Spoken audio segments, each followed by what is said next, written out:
Herzlich willkommen im Light Novel Dungeon, ich bin Stefan und heute bringe ich euch Tag 3 der Goblin Slayer Woche. Diesmal mit dem Review zum Goblin Slayer Band 3. Auch der Goblin Slayer braucht mal eine Pause. Da bietet sich doch ein Besuch auf dem bald stattfindenden Erntefest in der Grenzstadt an, oder etwa nicht? Erfahrt mehr dazu in dieser Review zu Band 3 des Goblin Töters.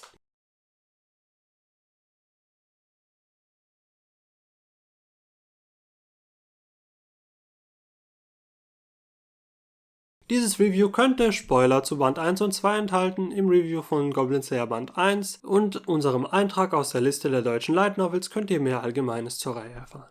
Offizielle Beschreibung. Dies ist die offizielle Beschreibung des deutschen Verlages Altravers für Band 3 der Goblin Slayer Light Novel. Es ist mittlerweile Herbst und in der Stadt im Grenzland steht das Erntefest kurz bevor. Die Elfe, der Zwerg, der Echsenmensch, die Priesterin und sogar Goblin Slayer wollen auf die ein oder andere Weise an dem Fest teilnehmen. Doch irgendwas stimmt nicht. Wieso gibt es immer weniger Aufträge zum Auslöschen von Goblins? Und wer sind die 3 Personen, die in die Stadt gekommen sind, um mit Goblin Slayer zu sprechen? Allgemeine Informationen. Bevor wir uns aber nun vollends dem Inhalt dieses Bandes widmen, werfen wir noch einen Blick auf Band 3 und die Extras, die der Erstauflage beiliegen. Diesmal auf der Charakterkarte und dem Lesezeichen zu sehen, die Hochelfen-Bogenschützin. Meine Meinung zu Goblin Slayer Band 3. Ich könnte an dieser Stelle jetzt ausführlich über den Inhalt des Buches reden, aber für dieses Review werde ich das Ganze mal etwas einfacher halten. Im Grunde bringt uns dieser Band etwas Entspannung in das sonst sehr stressige und blutige Leben des Goblin Slayers. Die ganze Stadt freut sich auf das Erntefest und es werden emsig Vorbereitungen getroffen. Insgesamt hat mich der Band anfangs sehr positiv gestimmt. Es war mal wirklich ruhig und gelassen, verglichen mit dem, was uns Kumo Kagyo in den letzten 2 Bänden dargeboten hat. Wir erhalten in diesem Band einen schönen Einblick in die Feste und Bräuche in der Stadt des Grenzlandes und sie fühlt sich nun weniger an wie eine Kulisse, sondern etwas mehr wie eine richtige Siedlung. Der Autor nimmt sich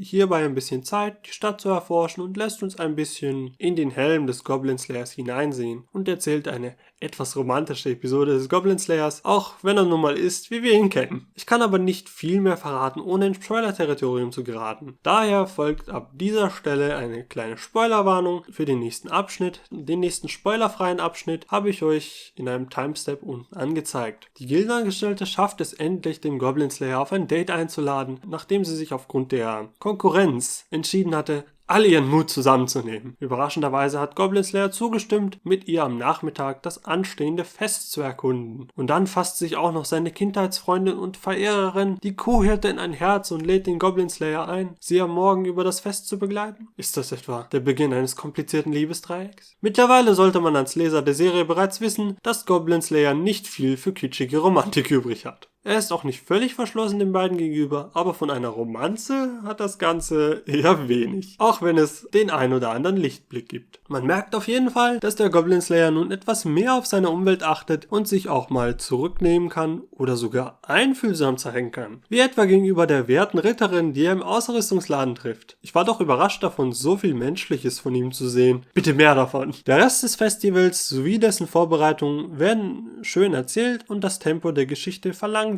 sich, um dem einzelnen Moment des Festes und Goblin Slayers Dates mehr Raum zu geben. Ihr wisst schon, kleine Festspielchen, rituelle Tänze am Ende des Festes, Feuerwerke, das ganze Programm eben. Der Autor fängt die Stimmung solcher Straßenfeste sehr schön ein. Es wäre aber natürlich nicht Goblin Slayer ohne eine kleine Goblin-Armee, die mal wieder versucht, die Stadt zu überfallen. Um ehrlich zu sein, ich finde die Action im Goblin Slayer an sich immer sehr gut. Der Autor weiß sein Wissen zu nutzen und lässt den Goblin Slayer jedes Mal sehr gute Strategien aus dem Hut zaubern, die mich immer wieder staunen lassen. Aber für mich passte das Ganze einfach nicht wirklich in den Rahmen des Festes rein. Das Fest selbst hätte als eigene kleine Kurzgeschichte einfach so schön sein können. Meiner persönlichen Meinung nach wäre es schöner gewesen, das Fest in Ruhe ausklingen zu lassen und ein schönes rundes Ende dafür zu finden. Den zugegebenermaßen interessanten Feind hätte man sich für eine andere Gelegenheit aufheben können, in der wieder mehr Erkundung im Vordergrund steht. Stattdessen entschied sich der Autor dafür, die schöne Feststimmung zu ruinieren. Die ganze Arbeit des Autors, ein kleines Mysterium um die nicht vorhandenen Goblin-Aufträge aufzubauen, hätte sich, denke ich, an anderer Stelle etwas besser ausgezahlt, wenn man dem Ganzen mehr Raum hätte geben können. Etwas schade, dass der Autor das einfach für 30 Seiten Action aus dem Fenster wirft, wo es nicht wirklich unbedingt hineinpasst. Fazit. Das Fazit zu Band 3 fällt für mich etwas gemischt aus. Einerseits ist das Erkunden der Sitten und Bräuche des Grenzlandes eine super Idee, weil es die Stadt und die Welt der Serie mit etwas Leben füllt, ohne immer die Gewaltkeule schwingen zu müssen. Allerdings verpasst der Autor meiner Meinung nach ein paar schöne Chancen für ordentlich erzählte ruhige Geschichten, weil einfach viel zu viel in einem Buch gelandet ist. Insgesamt bietet Band 3 einen sehr entspannten Lesegenuss, der sich als Pause von den bisher sehr blut- und kampfreichen ersten Bänden gut abhebt